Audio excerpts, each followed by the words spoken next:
Welcome everybody to the Board of Education meeting for July 18, 2019. Mrs. Rucker, please call the roll. Ms. Arnold? Here. Ms. Hunt? Here. Mr. Morrison will be absent tonight. He's in Israel. That's right. So I don't think he can be here. I don't think he can be here. Ms. Regano? Yes. Mr. Taylor? Here. We have a quorum. Please stand for the pledge. Pledge allegiance To the flag of the United States of America and to the republic for which it stands, one nation, under God, indivisible, with liberty and justice for all.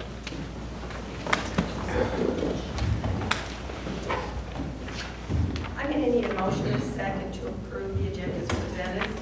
So, second. Any discussion? Please call the vote.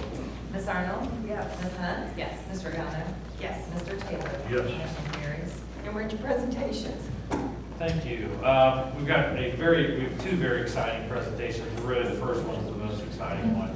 You'll notice that we have some boxes in front of us, and you may remember last year we took on some of our students, kind of like a quiz bowl. I don't think we got any questions right. So we wanted to challenge them again. But no, truthfully, our academic team they've gone above and beyond what they did the previous year. So with this, I'd like to invite one of our parents, Julie Cohen, to come up. And Julie's going to tell a little bit about our team and some of their accomplishments. Good evening. As Mr. Ott said, the academic team is honored to be back before you all this evening. They brought a little piece, a couple of pieces of the hardware that they garnered this year. It was very exciting. I think all of the parents that are here, we were all in the audience when this very tall one was won. Just a little background, the academic team was formed when Hari was a freshman, Hari Permaswaran. And his family really has worked diligently with Ellen Spence, who was willing to take this project on back in Hari's freshman year. So freshman year of Hari, the very first year of academic team, they didn't even realize there were national competitions. And so in the 1 year between that first and their second year, they went from nowhere to finishing in the 50s, the 70s, at NAQT? 41st at the National Academic Quiz Bowl Tournament competition in Atlanta. Now these tournaments, all of the tournaments that this hardware comes from, you have to compete to get to the tournaments. So we're talking thousands of academic teams, Quiz Bowl teams from across the nation, and they have to win their region. They have to compete in the different formats of the questions in order to even be invited to compete nationally. So the first year that Beaver Creek competed nationally, they started out with 41. The next year, they were 5th, sorry, I forget which one we're talking about. The next year they were 5th, and that was when we came to see you last year. And it was that year that Hari, 2 seniors who had moved on, and Abby pretty much led the team, student led the team. Lakshmi did all the logistics, and I had the fun part of reading because Mrs. Spence, as you'll remember perhaps, was on maternity leave for the bulk of the season. So she came back this past year, and Hari's desire for his senior year was to improve on those very impressive statistics. They were 7th in another format, 8th in another format in the Partnership for Academic Competition and Excellence. So this year, the team managed to do a threefer. They're the third time OAC state champions. And then they, of course, competed to go to the National History Bean Bowl. That's this. So Hari, Arun, Will Todd, and Tegan led the National History Bowl team to #1 in the country against hundreds of other teams that, again, had competed to get to that point. And Hari himself was #1 individually. And again, we're talking, you have to, it's like a big funnel. So for him to do that, wow, he was, that's pretty impressive. In between that, he went to compete as an individual player, and he was 2nd in the nation for that. Different formats again. Then the National Academic Quiz Bowl Tournament came around. That was the weekend before Memorial Day. And we had some pretty harrowing tournament competitions within that tournament, and we ended up with this gigantic trophy. So they were first in the country. Hari came out third individually. He then went on with the team to the Partnership for Academic Competition and Excellence, and we moved up from 8th last year to 7th. Those questions are college level questions. So for the fact that we moved up again is pretty unbelievable. And then Hari captained the National Academic Team All-Star team for the state of Ohio, joined up with some of the people that we compete with in most of our competitions, and led them to 2nd in the nation, and again, finished individually 3rd in the nation.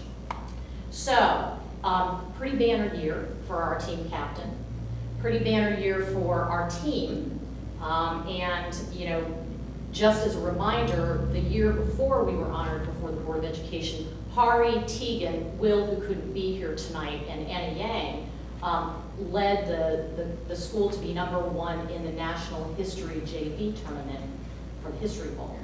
So we're a little nervous about what's going to happen when Hari leaves to go to Georgia Tech, but he has done a great job instilling a love for Quiz Bowl, the academic team, I don't know, culture in the sophomore rising juniors that he's leaving behind.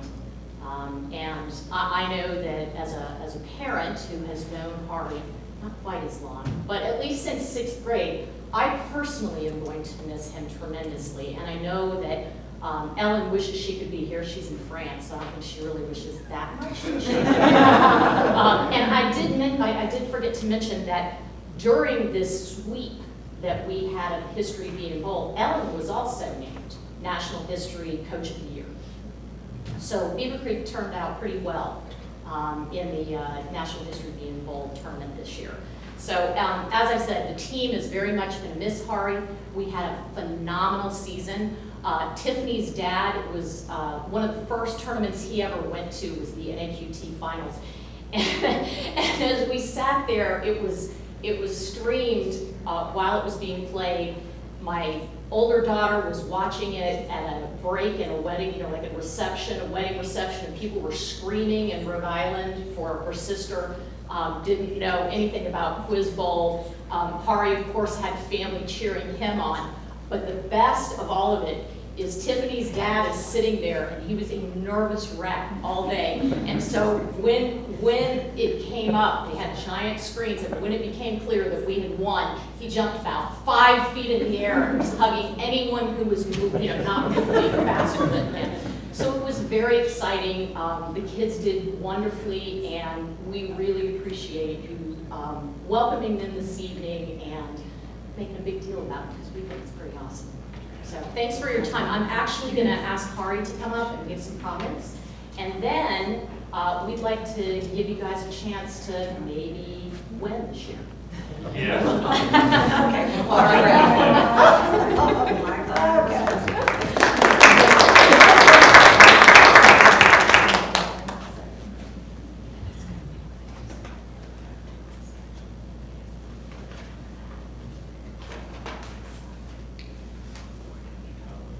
Thank you, esteemed members of the Beaver Creek Board of Education, for honoring the achievements of the Beaver Creek academic team at today's meeting.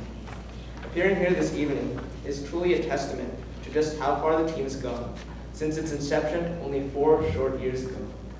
When the team first began in my freshman year, we were working our hardest just to get a regional or even state championship. Since then, and even since we were honored here last year, our accomplishments have grown exponentially. Particularly after this season, as you've now heard, we can focus on garnering the 2nd or even 3rd national title. I hope that as I leave for college, my legacy continues to inspire future members of the team to strive for greatness. But more importantly than any impact I have had on the team is the impact that the academic team has had on myself. During my 4 years captaining the team, I have learned many valuable life skills, including time management, persevering in the face of any competition, pushing myself and the team to our fullest, and leading the team to success. In addition to these useful skills I've learned, the bonds I have grown with my team throughout each exciting moment of competition have been truly meaningful. And because, despite the sometimes intense rivalry between teams, Quiz Bowl is a collegial and inclusive environment. I have had the opportunity to become close friends with players from other teams. We've established memories and friendships that we will cherish throughout our lives. None of these great experiences would have been possible, however, if it weren't for the various forces in the Beaver Creek community that have generously assisted the team in all of its endeavors. The team has received generous support from many of our local businesses, including Walmart, Dare Credit Union, and Fresh Time, to name just a few. I especially want to take this time to talk about the support that we get from the Beaver Creek school system. Many schools don't even have similar programs, or even if they do, they're oftentimes brushed aside. At Beaver Creek High School, we're very fortunate to have a principal, Mr. Karras, who's proud to announce the achievements of the team on the PA. We're even more fortunate to have a Board of Education who's giving us an audience today. Once again, I would like to thank you all for giving us this opportunity. I hope that by honoring the team, the Beaver Creek community will continue to support the team in all of its efforts. Thank you very much.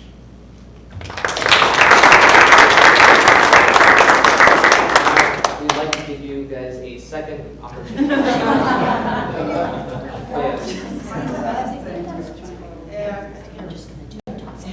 That's a good idea. Okay, here, this is, here you go. So can you guys move the chairs? Like I'm gonna know an answer. I get this one. You have to share yours with Jean. Jean might have some. Oh, no.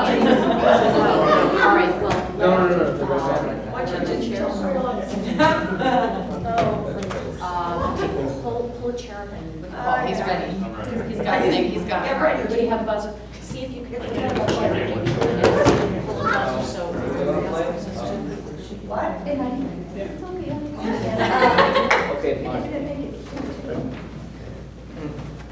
Okay, now they promised me, well, Okay. except for Hari, and understand that I actually was at a competition last year, and somebody started reading a question, and they got like 8 words in, and Hari said, I've already done this packet. Okay, there's at least 20 questions, depending on the format. There's at least 20 questions with 3 bonuses, so a total of 80 questions per packet. And this kid hears 8 words, and he's like, I know this packet. The next question is about blah. I was like, oh my gosh. I can have the answers in front of me, and I don't understand what I'm reading. So, all right. That's a good way to get us started. Well, understand it's every year, Ellen, at the end of the year banquet, we have parents against kids. And so I make sure that I'm sitting with Hari's parents. And it still doesn't help. I mean, we get closer than we would get, certainly if I was with me and people like me. Yeah, no. Do we have choice to sit up there with them? Yeah. I'm trying. Okay, just. Yeah. Yeah. We get close, and I know why Hari's so good at this when I play with her. All right, let's do a buzzer check. We're going to start with Mr. Oden, if you would.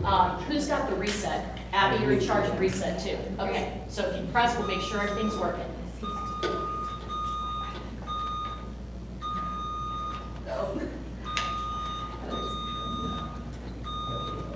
All right, now the idea, for those of you who are not familiar, is that the earlier you buzz, that if you get it right, that gives you a chance to answer the bonus questions. In the interest of time, we won't do bonuses tonight, but that's where you can earn 30 points. Okay?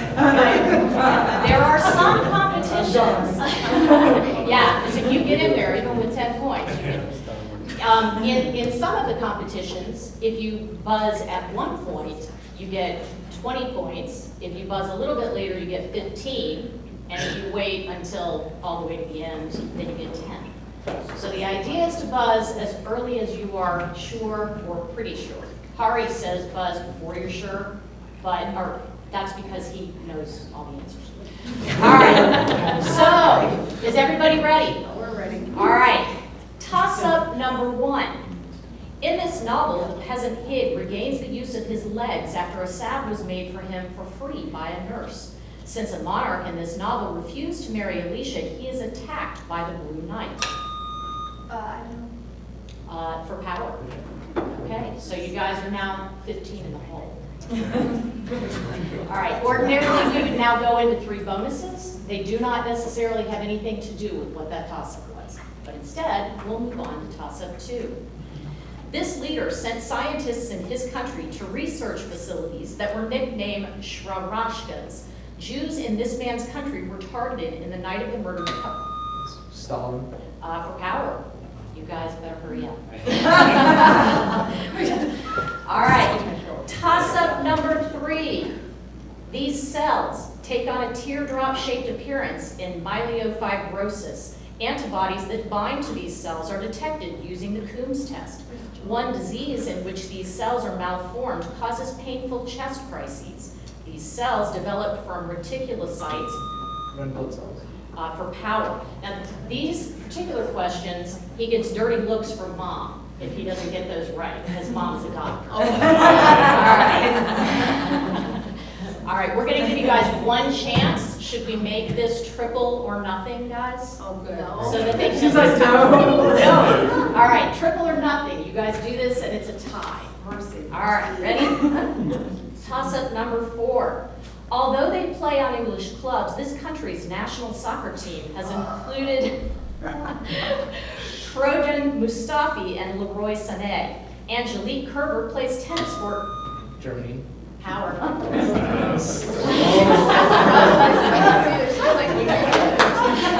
All right, and that is the beauty of watching Carter.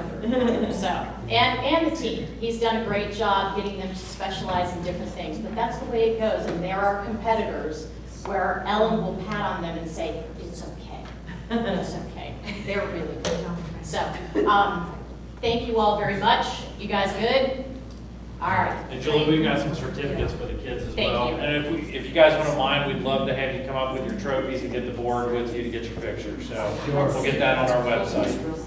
Okay, so we can pull this, just pull them, so that, and pull the table back, so we can put the. That's what happened. We'll put maybe the 2 on each side here for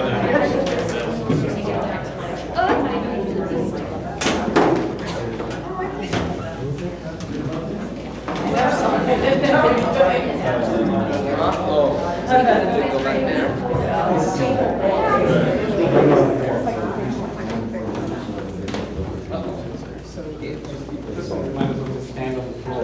Yes, that's what I was thinking. Hey guys, let's turn to Mr. Ott, I want you to do it. We'll get you guys right around this one. Your team, and then the board will be on the outside.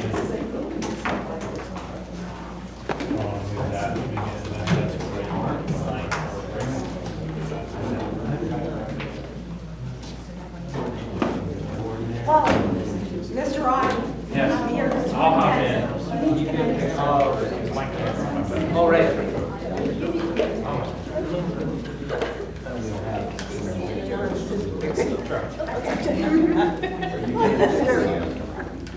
You got it?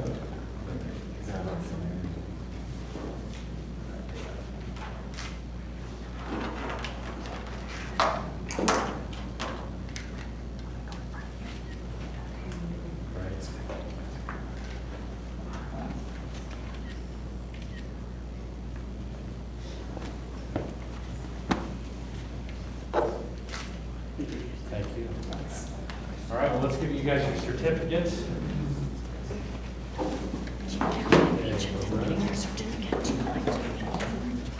Will is not here, correct? Yeah. Tiffany? Yes? I'm happy to take it. Thank you. Ari? You did a rubber band. Megan? There you go. Congratulations, guys. Thanks for representing us so well. Hey guys, open your certificates, and let's see if we can trouble the board one more minute.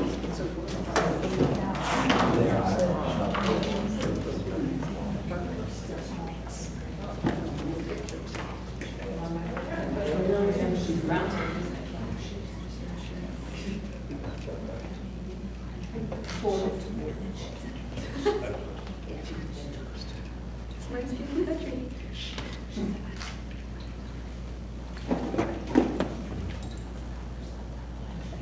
thanks, guys. Good luck to you. Thank you. Ari, Georgia Tech.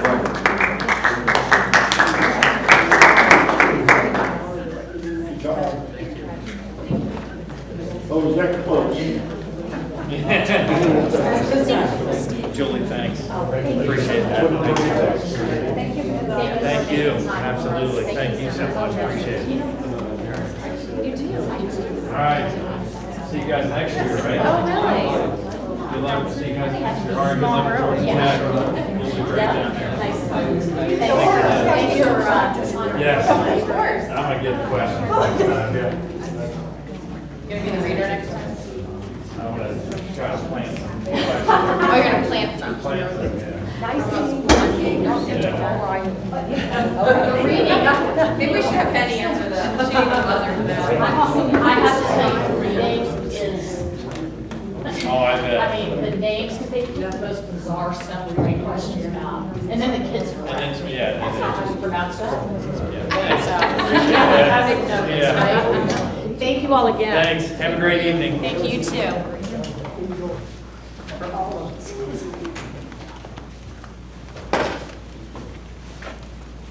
All right, our next presentation is, when we did our strategic plan, one of the things that we put in our strategic plan is to come every July and present to the board an update on our progress towards that strategic plan. So tonight, we've got Dr. Fiore. She's going to give an update, our annual update, our first annual update to the new strategic plan. As the presentation comes on, like Mr. Robbins said, we promised the community and the board that we would update you each July on the progress we've made, because as many of us discussed that day, many of those days, we don't want it to become something that's put on the shelf, and not acted on, and not talked about, and not truly a guide for the district. So with that in mind, we had 4 goals that we set, and they have multiple objectives underneath those. And so I'm going to go through each goal and the objectives and where we're at in progress. In a short summary, if you have questions, jump in. I'll be happy to explain more, but for the sake of time, I prepared a summary. Again, I have not implemented all of these plans. It's all of the cabinet members have kind of led the implementation of some of these goals. I'm just providing a summary of all of them. Our first goal was student success, and under that is 3 objectives. The first one is about fostering a culture of innovation and inclusive learning through diverse and dynamic opportunities that impact all students. Our curriculum improvement council, the first objective under that is to continually evaluate and align curricular programs and state standards. And that's just to challenge and support, just make sure we're doing what's right for our kids, and it's the most challenging it needs to be to prepare them for life. So some progress under that is we have a curriculum improvement council, and they have met throughout the year to look at the professional development for our teachers. So we had a lot of teachers shared a lot of feedback that they wanted it to be teacher-led. So input was gathered from all staff and technology, social emotional learning, instruction, all were topics. So that created a February PD Day. It went over very well, lots of good feedback on that model, and that's the model that's going to be used again for our October PD Day this year. So in addition to that, there's collaboration across the district, looking at our curriculum. So secondary collaboration meetings, elementary horizontal collaboration, PD opportunities, and then there was a science course of study. So all those activities have targeted objective 1.1. Objective 1.2 is evaluating the needs of students to identify barriers to learning. And this, in order to look at the barriers, we developed a prevention intervention committee, principal, counselors, psychologists, the school resource officers, representation from all those. And we did a needs assessment with staff so that we could determine what are those barriers to learning.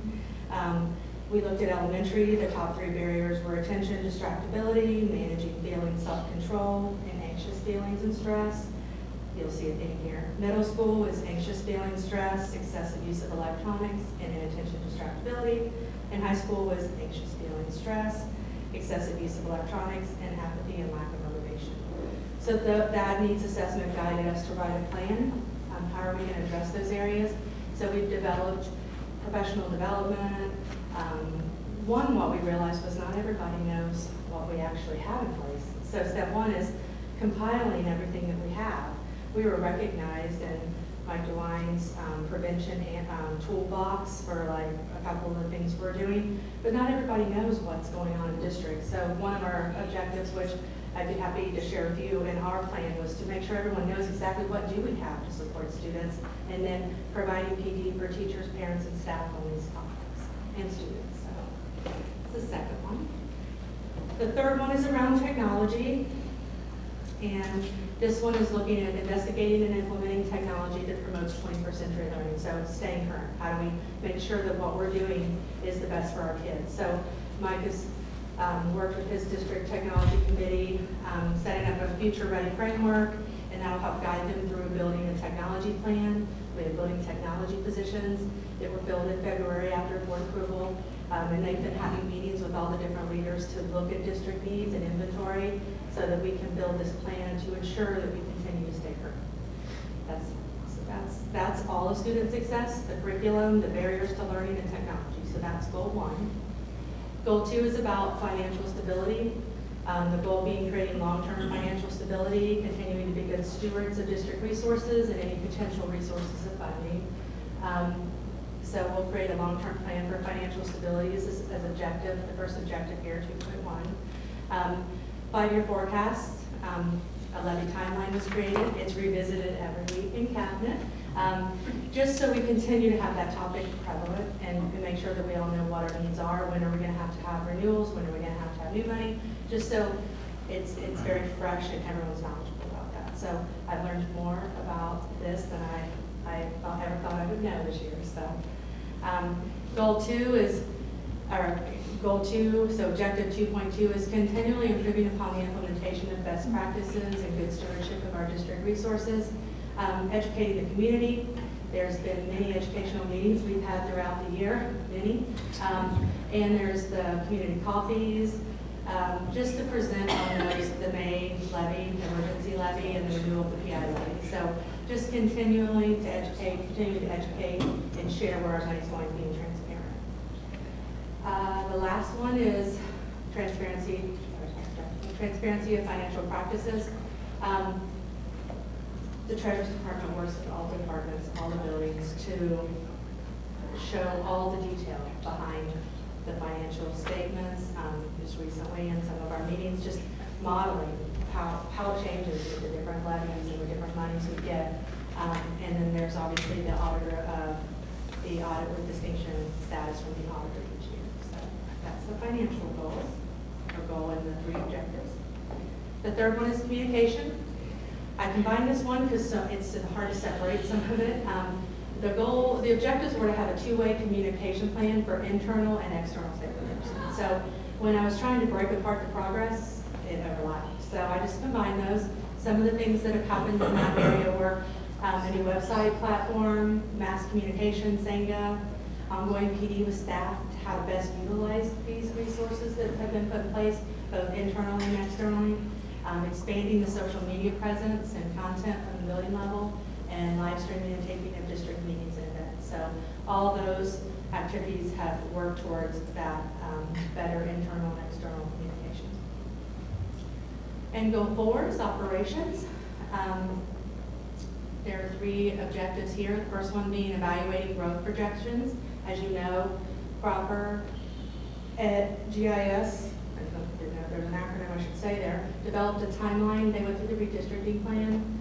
Community forums were held, feedback, and a proposal was presented to you as the board and approved. So that redistricting plan is implemented, will be implemented this school year. That's already finished. The second objective is about analyzing and assessing BCS facilities to promote maintenance and facility improvements. A new software program was implemented this year, FMX, and it allows them to track work orders, look at preventative maintenance schedules, and just use data to identify opportunities so that they can be as efficient and target the things they need to target first in a sequential plan. So that was taken care of. And the third one is efficiency of transportation. As you know, there are some OD consultants that came in, told us how we can make our technology more efficient, which resulted in a proposal for bell time changes. This was presented and approved by the board, so that bell time changes for our buildings will be implemented in the National Series. That is the last. That's the end of it. Those are our 4 areas. Do you have any questions about any of those? If you would like more detail?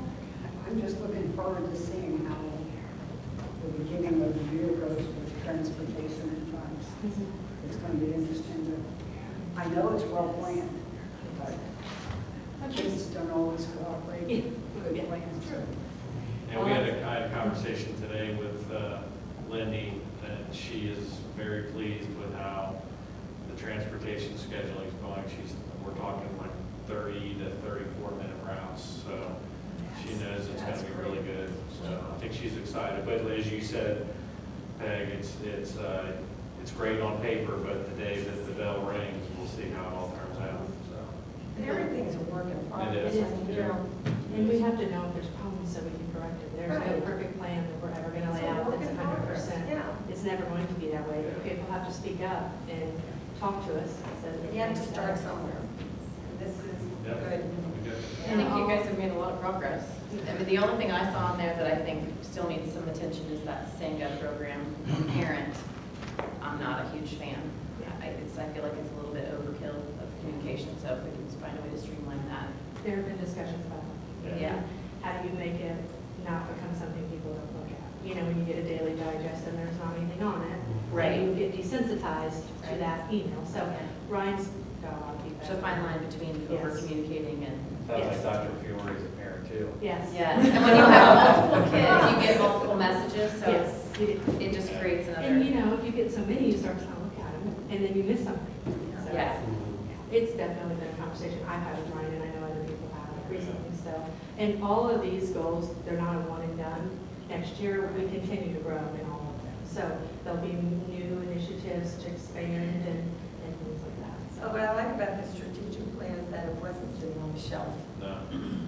I mean, this has been fabulous because you've done what you said you were going to do. And I congratulate everybody who's been part of this. This is a lot of work, a lot. A lot of community and a lot of staff spend a lot of time creating this. And, you Oh, I know, but I'm just saying, but then to implement Yeah, it. that's why, you know, it's so important to guide our district, but it's also important that all those people's time wasn't spent creating this plan for us not to implement it. And that's important for the community to know that too. Yeah. Great. Thank you. Thank you, Dr. Fiore.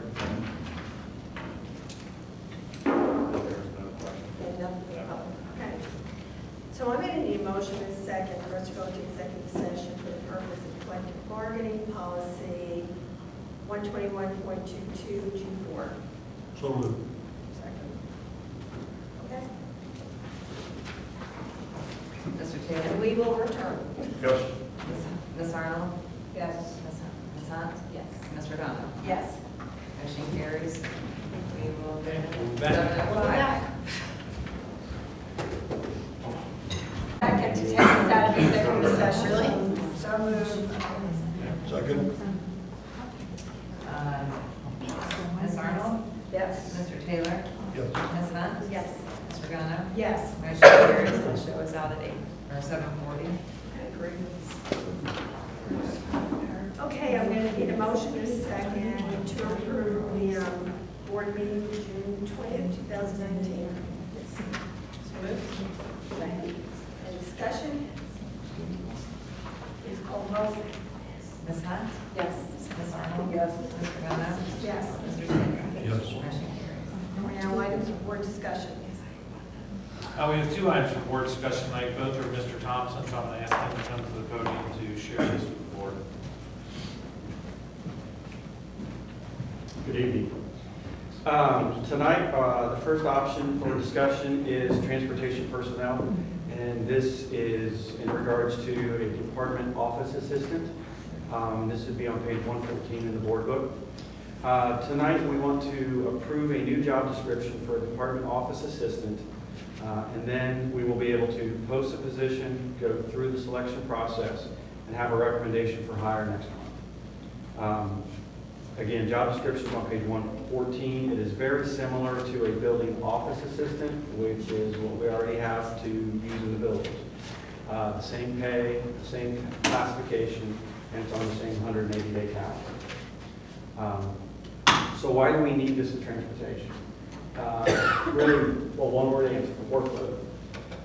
We have been using a substitute out there long-term for 7+ years to keep up with answering the phone calls, two-way radio used to dispatch, answering driver questions, producing and distributing route sheets, parent communications, school communications, driver communications, student misconduct reports, maintain bus roster, organize driver records, maintaining calendars, assisting with field trips, maintaining vendor files, arranging driver coverage, et cetera, et cetera, et cetera. There's a lot of moving pieces, and we just need another individual out there to help manage all of that.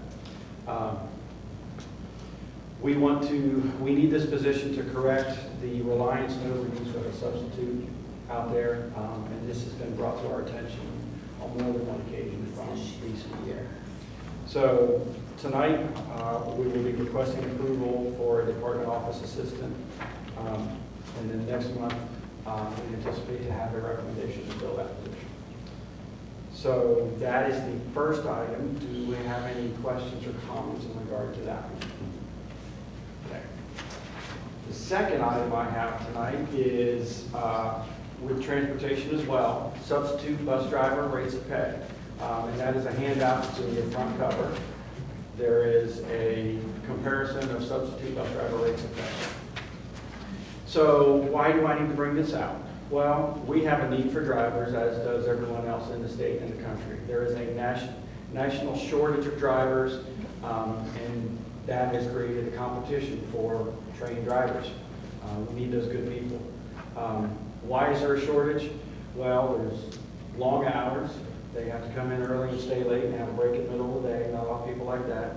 Early hours, most of them report to work at 6 or 6:30 in the morning. Relatively low pay when you look at that. They must have a clean record. They've got extensive driving requirements, and there's kids that they got to get along with as well. So it's quite a skill set. We have very few subs currently. At the end of last year, we only had one sub. So we checked to see what we currently have. At the end of last year, we had one sub. Historically, it's been hard to get subs and keep subs. We did something last year which helped. We have CRDs, which are contracted route drivers.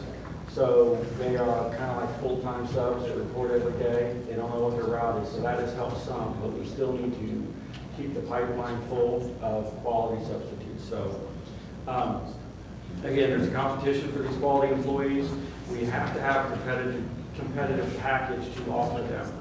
I kind of look at it as paying it forward, because these people are more than likely, a lot of them are going to become our full-time employees. So let's get them early. We get to try them out when they are substitutes, and they also get to try us out, and they gain valuable knowledge about how our transportation department works, and also how Beaver Creek functions and where things are at. So if you look at the handout, the current pay structure is on the top half of the handout. We have 3 tiers currently, and if you look at tier 1, you can compare Beaver Creek to all of our neighbors there, Fairborn, Springfield, Kettering, Centerville, and Mad River. We are the lowest. If you look at tier 2, Beaver Creek is still the lowest. And then if you look over on tier 3, we get competitive at that point. So the way the current structure is, day 1 through 20, they make that $12.60 an hour. After 20 days, on day 21 through 60, they get bumped up to $13.72. And then from 61 day forward, they make $16.14. So as you can see, compared to our neighbors, we're not keeping up. So there's one issue. A second issue is the administrative time that we need to keep track of these individuals. Okay, they're on day 21 now, we need to bump them up in pay. And that is all contingent on continuous days of work. So if they get sick and they miss a day, or they go on vacation with their family because the sub and they got planned, then they miss a day, they go back, all the way to day one.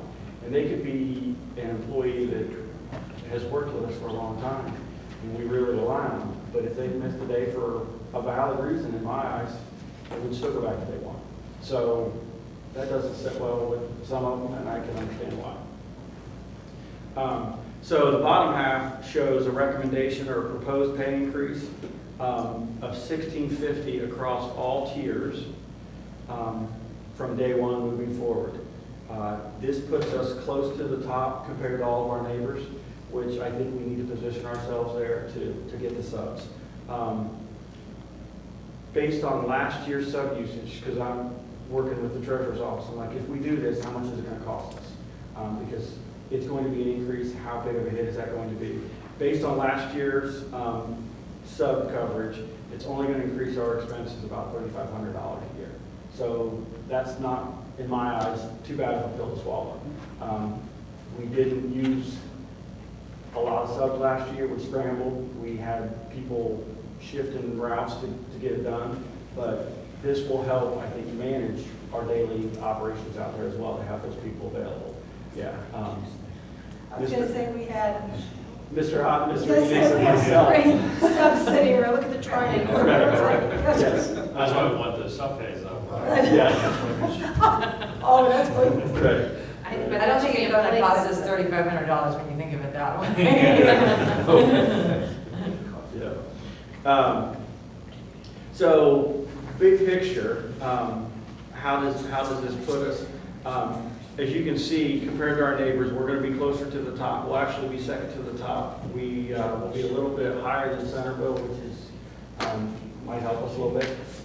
But we pay our trainees so we get someone in that wants to be a bus driver and they don't have any of the credentials yet. We pay them to go through training. That rate of pay is $9.83 an hour. So they've made a commitment they want to be a bus driver. We're going to pay them $9.83. Once they finish that, and we use them as a sub, they would go up to the $16.50 rate as a sub. And then if they became a full-time driver, step one in the new contract would be $21.52. So that $16.50 falls in the middle of that, and I think that makes a lot of sense for us. So with approval of this tonight, we can recruit subs into our pipeline to help us keep staffed up appropriately. Any questions or comments on that? Okay, thank you very much. One thing I will add is typically we would come back at the board meeting to get approval on this, but because next month is August, obviously the position that Mr. Thompson talked about, we need to have that in place. And when you're starting to look for getting our sub staff built up, we would like to have that in place as well. So that's why you will see that we're asking for approval tonight. That concludes items for board discussion. Okay, I'm going to need a motion second for the financial reports to approve the following June 2019 financial reports, fiscal year final certificate of estimated resources, fiscal year 20 certificate of estimated resources, fiscal year 19 transfer and advances, and June 2019 donated items. So moved. Second. Any discussion? Yeah. Okay, so we, in June, we closed the year and then we're opening fiscal 20, hard to believe, but we're there. And so that all went very smoothly. We ended up in a really good position at the end of June. Our expenditures came in 0.88% below what was projected in the 5-year forecast. So we're always really happy when we can come in alignment with what we have projected. And so we are in a very good position as far as we are in proper alignment. So the numbers and everything we were using for negotiations and everything from the 5-year forecast were right on it.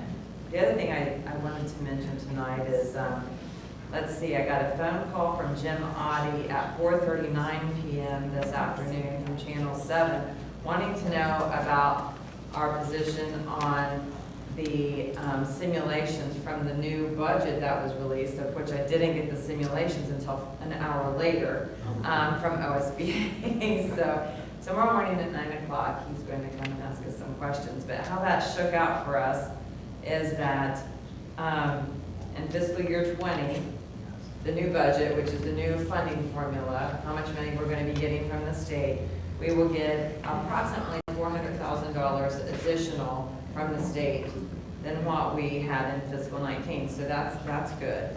And then an additional 173, almost 174,000 for fiscal year 21. So those are good. That's good. I'm pleased with that. I mean, it's when you looked at Bobby's slides from when we were doing the levy presentations, I mean, we still have a big gap, even just in special ed funding alone, of about $18 million of what the state funds versus, you know, what we have to raise locally here. So I will still be grateful for the $400,000 and the additional $174,000, but just realizing that, you know, we want to balance that. We're grateful that we get more money, any more money at all, but also realize that, you know, there's still a big effort. It doesn't solve all of our funding problems. So just wanted to mention that because I think Mr. Audie's going to do a news piece tomorrow on that. So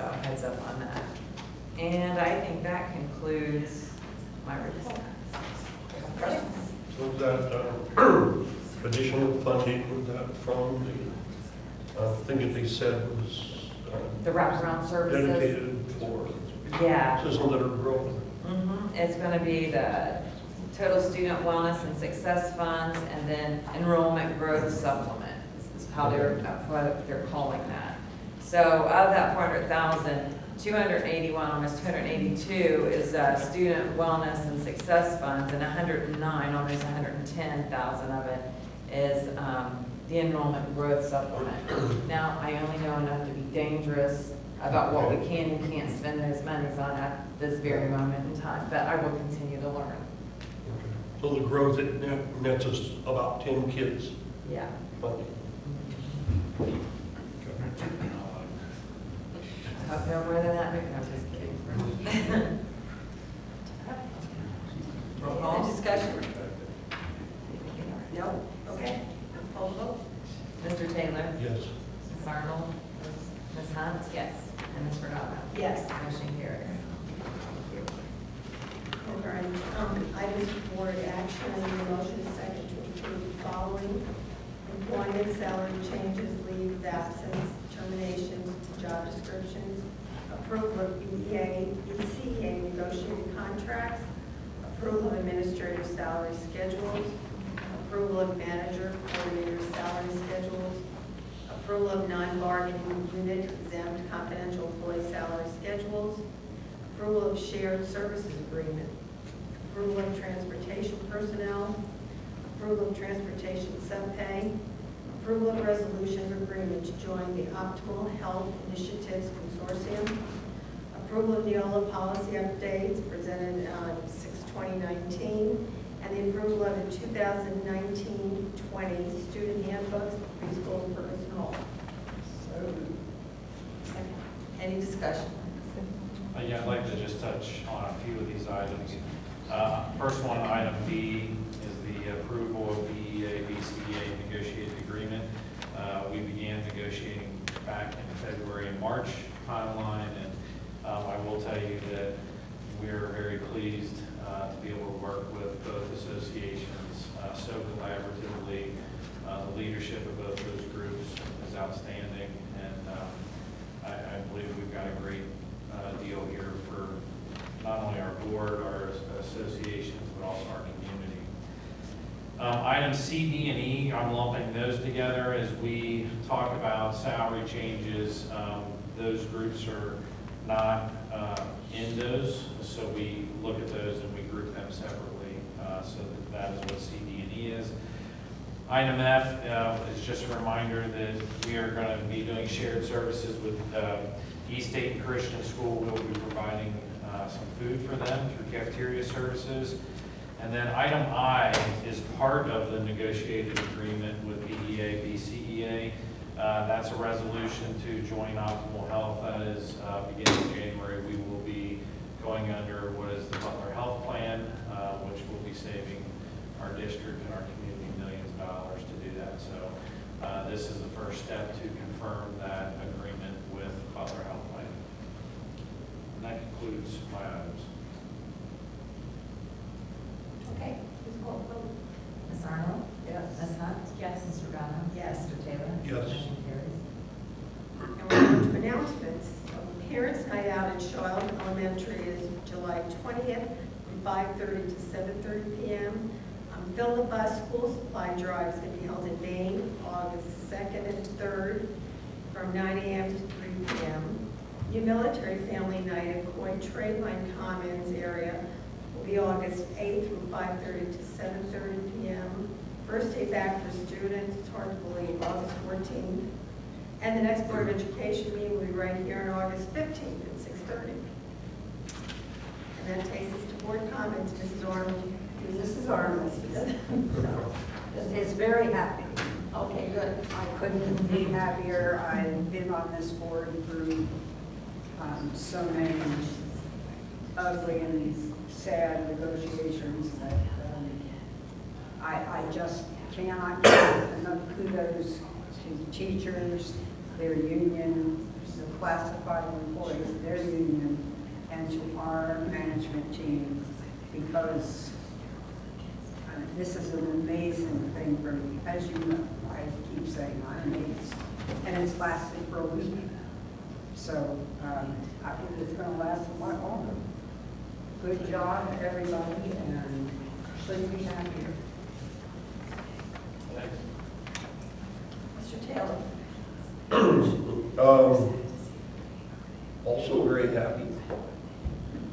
Academic team, just a comment about that. Of course, we lose again. I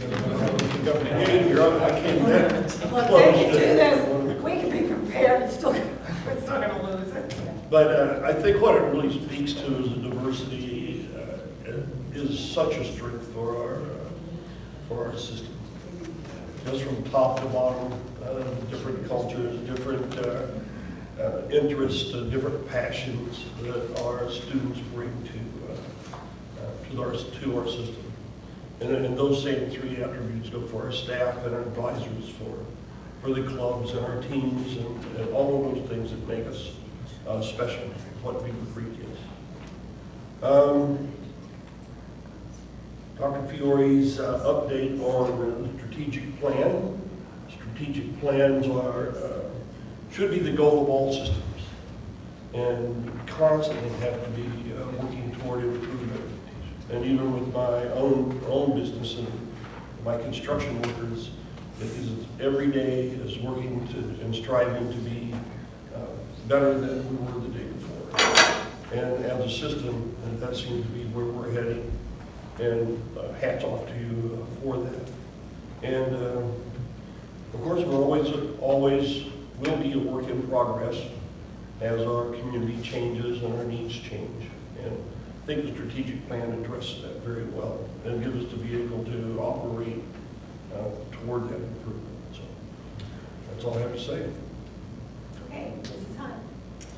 I guess I could say ditto about the contracts, but just thank you to the teachers and the classified staff and our cabinet members and union representatives that worked for that.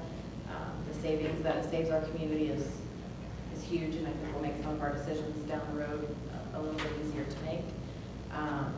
And then I also wanted to say that, you know, when I'm asked questions in the community about financial things, it's nice to be able to know, like, I have full confidence in what our treasurer staff gives us as information, and I know that we can go to them with any questions. So I just wanted to thank you and your staff for, it's just nice to be able to answer questions confidently and know that you guys know your stuff and that you're accurate in what you report to us. And there's never a question when the question is asked of us that I can go to you and get a transparent answer. So thank you for that. This is me. You know, when we go out there and tell our community that we're being good stewards of their money, I think the negotiations, the teachers definitely BCA, BEA really showed our community just how much they cared for them, and thank you for their support. I mean, teachers went above and beyond, both organizations did. And I want to thank everybody once again for all the work they put into this. Mr. Schwederman, here we are right here. Thank you all. Thank you so much. I mean, seriously, you people, Mr. Thompson, thank you for all the work, plus your staff and everybody. I mean, the treasurer staff, I mean, visuals as a teacher, that's a key factor, it just is. I want to thank the teachers. I want to thank BCA for all their work in the negotiations. I want to thank Mr. Otten for saving a lot of money. I mean, bringing us, you know, a plan that is actually saving us money. Mrs. Walker's happy. Go for it. Don't you want to say? I wanted to just Say so. Go ahead.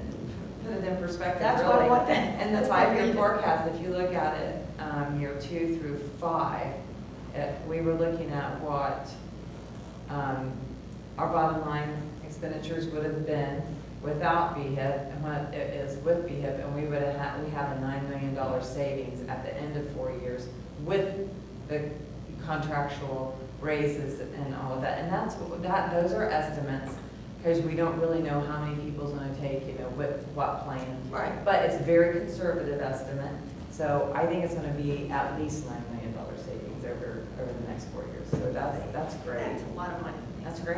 Yeah, that's amazing. Yep. And the other thing is the academic team, you know, our community is great. And when they talked about how the community supported them, where they gave them funds, and the parent support, and the teacher support, you know, the high school principal, telling everybody about them. I mean, this says a lot for this Beaver Creek community. It really does. I'm so proud to be part of this community. I mean, it is. People are always out supporting. I mean, just with the tornado thing itself, people are out there supporting each other, and they're always there for our kids. And I really appreciate that from this community. So thank you, Beaver Creek.